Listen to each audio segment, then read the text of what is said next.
Hi, this is Ed Sullivan and Marco Berti continuing our series on retaliation and specifically on Dodd Frank.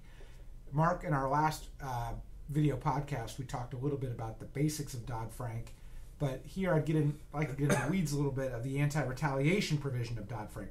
What is it and why is it important? Well, what it says basically is if an employee makes that complaint to the SEC about perceived securities fraud at the company, as long as that complaint was made reasonably in good faith, the company can't retaliate against him for it. So that's one thing.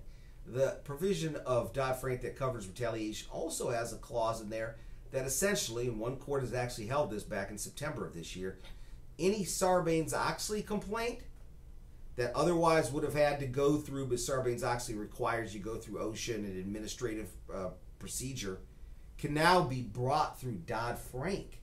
So that's really revolutionary. The reason is Dodd-Frank bans all arbitration agreements. So any private arbitration provision that the company has that says, hey, employment disputes have to go to arbitration, it's void. Can't be used to force a Dodd-Frank retaliation claim to arbitration. Number two, unlike Sarbanes-Oxley, which used to have only a 90-day statute of limitations, now it's 180 days to file with OSHA.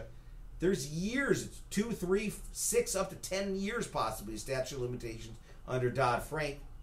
The other thing is direct access to federal court. No administrative scheme. Don't have to go to OSHA. You can file your Dodd-Frank retaliation claim directly in federal court. In addition, potentially better damages.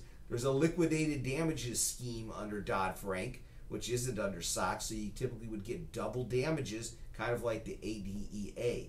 Also, of course, you get your attorney's fees. I think Dodd-Frank is really a revolutionary law.